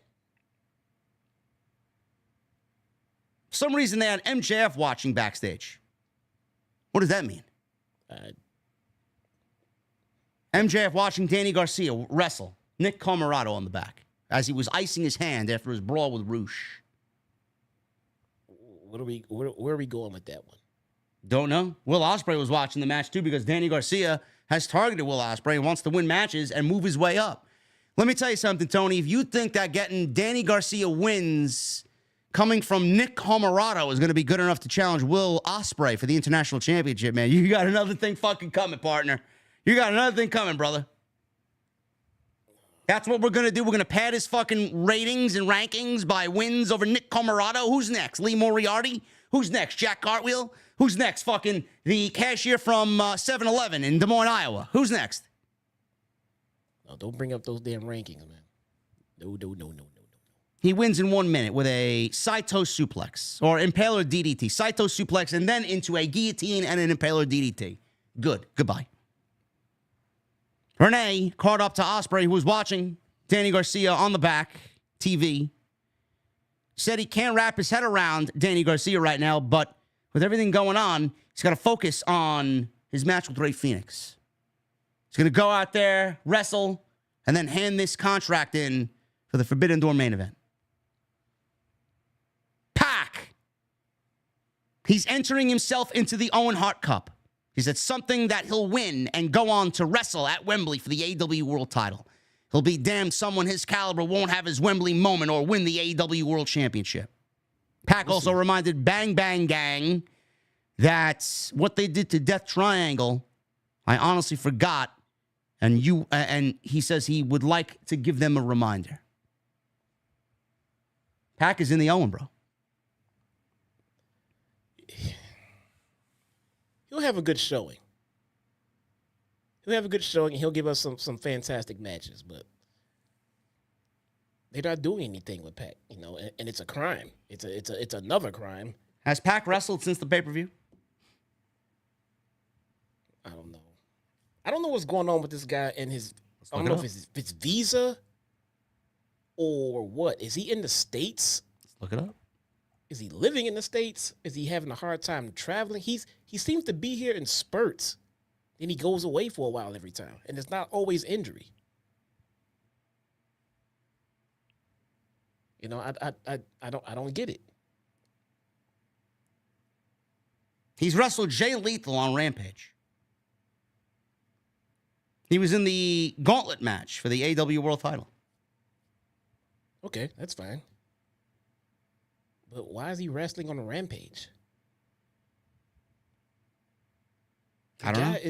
The guy is top tier. He wrestled Johnny TV on Rampage in May. Rocky Romero on Rampage in May. Trio Championship at Double or Nothing. Gauntlet match, which was the 529 episode, and then beats Jay Lethal on the 612 episode of Rampage. Do they not want to put him Which on was live tonight? television? Which was tonight, by the way. Which is airing on Friday. Sorry. Do they not want to put him on live TV? I don't know. I don't know, but he's in the Owen. I don't mind him. I don't mind him being in the Owen. I just want to see him more so that he could justify being in the Owen. Honestly, did they record a bunch of matches while they had him, and then he went away, and they just started sprinkling them out throughout different weeks? Is Jay White going to be in the Owen? Is what I want to know. See, guys like Jay White should be in the Owen.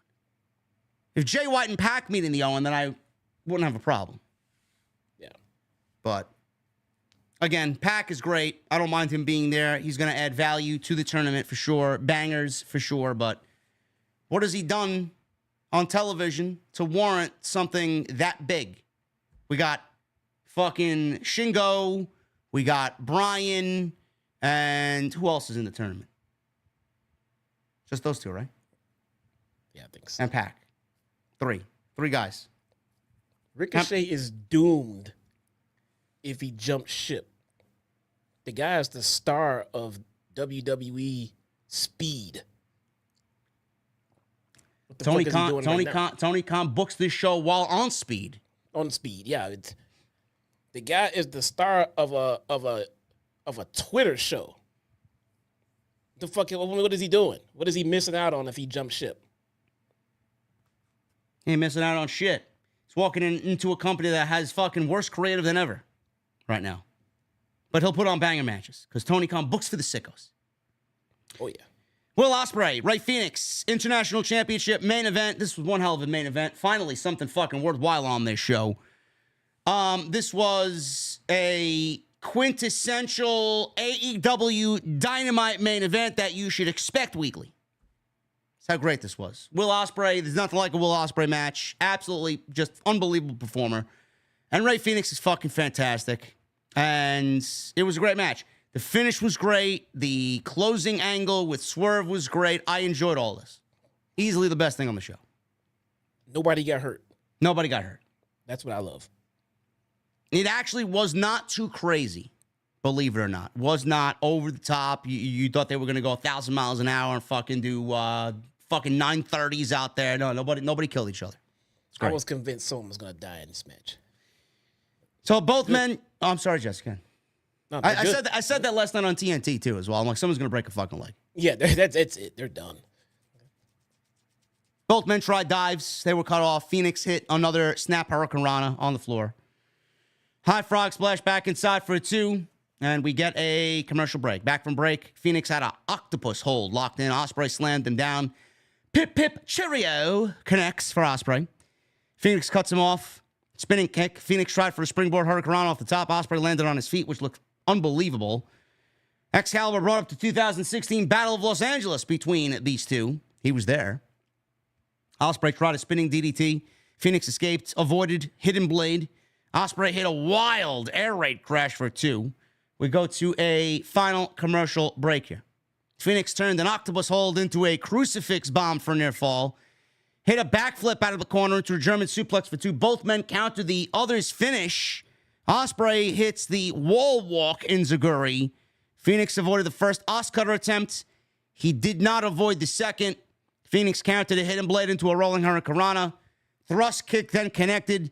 But as he went for another rolling cutter, Ospreay hit a midair hidden blade. Ospreay went up top, stared down Swerve, who was sitting in the crowd watching the match, told him this is his house before hitting a Swerve stomp. And then he ended Fenix with another hidden blade for the 1, 2, 3. Excellent stuff. Post-match, Strickland came into the ring. Ospreay wanted a handshake. Strickland says, "You still think this is a damn game?" Yelling at him. This is his career he's playing with. Strickland called Ospreay immature, an immature child, and says he can't hold both worlds on his shoulders as Ospreay was shoved. But during the shove, Jesse, he grabbed the AEW World title from Swerve's hands, and in the process, paraded around with both titles on his shoulder, the international title on one and the AEW title on the other. Ospreay stared down Strickland, who ripped the AEW title back from Ospreay and says he's lucky they're still friends. As anyone else doing that, he says he would have put them in the grave. An intense stare down. Prince Nana was dancing behind Swerve as he walked up the ramp, and that's the way the show ended. Show ended a lot better than it did last week with fucking Swerve basically swerving with Granny outside. But I enjoyed the match. I thought the match was great, and I thought the ending to this, the stare down, built some real professional animosity here between these two. I thought this was all great stuff. Yeah, this main event is a perfect example of how AEW books. They book wrestling first. Yeah. Because a match with Ospreay and Fenix, just bell to bell, just sounds fantastic. And then they'll just try to come up with some story from it on the back end, as opposed to there being story on the front end, and then it leads to a match at the end. I mean, I saw an interview with Brian. He said it best. He said that AEW was definitely a wrestling-based company versus WWE as an entertainment-based company. He said you'll get more wrestling on one show of AEW than you'll get, in a whole week of Raw and SmackDown in WWE, and he's not wrong. Yeah, he's not wrong. I mean that is the difference. And before people start jumping on it, and start tripping in the chat, he didn't say one was better or worse. He just said that is the difference in the two. You might enjoy your story first, and then you might enjoy your wrestling first. So it's not about which one is better. It's just a matter of what each company does. So I get it, but the thing is, they do wrestling first and then build the story after the match or through the match, and then they never follow up on anything. It's just right back to the next match and more wrestling. Yep. So, but I enjoyed what they did here tonight. Great main event, really classic old school Dynamite main event between Ospreay and Fenix. You're not going to really expect anything less than what you got tonight there. And the stare down between Swerve and Ospreay, it's going to be a fantastic main event at Forbidden Door. I can't wait to see what they deliver. But all in all, I would say outside MJF Rouch, there was some decent wrestling on this show. I'm going to give the show a thumbs in the middle. I mean, there was a lot of shit on this show that I felt Tony Khan just fucking flung at the wall and said, fuck it. I mean, half of it didn't even feel like a Dynamite, honestly. And that's the way I'm feeling about these shows, man. It's like they're all over the place. Nothing is consistent anymore. Like, we don't need half of the fucking shit on this show, yet it's there. Why is it not on Rampage? Why are you booking Dynamite like Rampage? I get that it's Forbidden Door and it's supposed to be unpredictable and wild and all over the place, but this is your A show. Treat it as such. You want to put the shit on Rampage or Collision? Fine. Nobody's watching that shit. Yeah. Dynamite is your A show. It should be treated as your A show. Yeah, that's true. Anyway, guys, we're going to get into your super chats. I thank you for being here. We had 1,900 or so in the live stream chat tonight. I wish there was more I could say about AEW or just wrestling in general, man. Right now, everything's ice cold. Everything's ice cold. We got Clash of the Castle this Saturday. I'll be live after the show is over. Hopefully things pick up going into Money in the Bank, coming out of Forbidden Door. I mean, I don't know. I don't know what to do. Until the NBA finals are over, I don't think anybody really gives a shit about what's going on here. Honestly. Follow me on social media at JD from NY206, Twitter, Instagram, TikTok, Cameo. Hit that subscribe button down below. Turn on the bell for notifications. Go check out all the other content, including last night's episode of Tuesday Night Titans. Episode 52, JD and the Solid Monster. Go check that out. Follow Jesse on Twitter and on YouTube. Everything you need is linked down below in the description. Follow him on Twitter at ChyTownSmark. And please continue to hit that thumbs up. We have 568 likes. It's unacceptable. Let's try at least to get to 750. Super chats. Michael, $2 super chat. JD and Jesse, OTS fam, will be there for the rant tonight. This was posted at 7:26. Michael, you know me very well, brother. Daddy Wolf with a $20 super chat. Man, JD, this show is lifeless. It seems like ever since the Bucks ran Cody and Punk out of town, as well as signing everyone and their mother, they've truly lost their way. God bless you and the OTS family. Cheers. It is lifeless. Daddy Wolf, it is lifeless. Honestly. Daddy Wolf with a $4.99. Also, TK, don't sign another person until you fix this horse shit, because Papa H, since he took over, you quit. Story, story, story is all we want. Thanks. No, the AEW fans don't want story. They want sicko Tony Khan booking for them. Michelle with a 2. After Blood and Guts, please end this elite garbage. Daddy Wolf with another 5. Mina, OMG, hell yeah. Also, fun fact, Tony Storm is bi. Now we know why Juice is always rock hard. Thank you, Daddy Wolf. That's a little bit too much information for my liking. Thank you. Yeah, man. We're not perverts here. What's wrong with you? Sinister Classic with the 20 months. Swerve needs to beat Will with the Tiger Driver. Killer Instinct. I like it. I like that a lot, Sinister. Tony Brown with a $4.99. Of course, this ain't nothing new. Mercedes can get it, fellas. Yes. Yes, Makaze is a very lucky individual. Shout out to Makaze. He doesn't get enough credit. Michael with a $5 super chat. Hey, JD and Jesse, I feel like Ricochet will debut as the wild card in the ladder match at Forbidden Door. Ricochet's contract is not up until July, so no. Mr. Noob with a $10 super chat. The only good thing about the learning tree is that it exposes who the shills are in the IWC. If you see anyone say they like it, immediately ignore everything else they say. Keep up the good work, boys. Thank you, Mr. Noob. I'll look out for that. And thank you for the new membership. Yes, guys, real quick. Yes, I'm gonna do a live stream on Saturday. I'm actually gonna do a watch along. I'm gonna take it back to the old school. I'm gonna do a watch along for Clash this Saturday. Jerry West passed away? Yeah, he did. Yeah, he did. Rest in peace. Yes, sir, absolutely. Israel with a $10 super chat. Hey, JD and Jesse, it's been a while since I've been able to contribute to the channel, and you're a great OTS fam. I don't know what to think about AEW anymore. It's getting worse every week. TK, please do better. Israel, it's nice to have you back, brother. We ain't going nowhere. Black Wolf with a $10 super chat. What's good, JD? From Miami. My flight was canceled due to heavy rain after I checked out of my hotel a day before payday. Thankfully, I have friends and family down here to help. OTS for life, baby. I love Miami. I'll be back in Florida at some point this year, I believe. Billy, thank you so much for the $100 super chat. Billy times 2 with the 100. Thank you, brother. Tony Brown with the 199. That Japanese babe is a dime certified. Yes, Mina. Mina Shirakawa, Tony.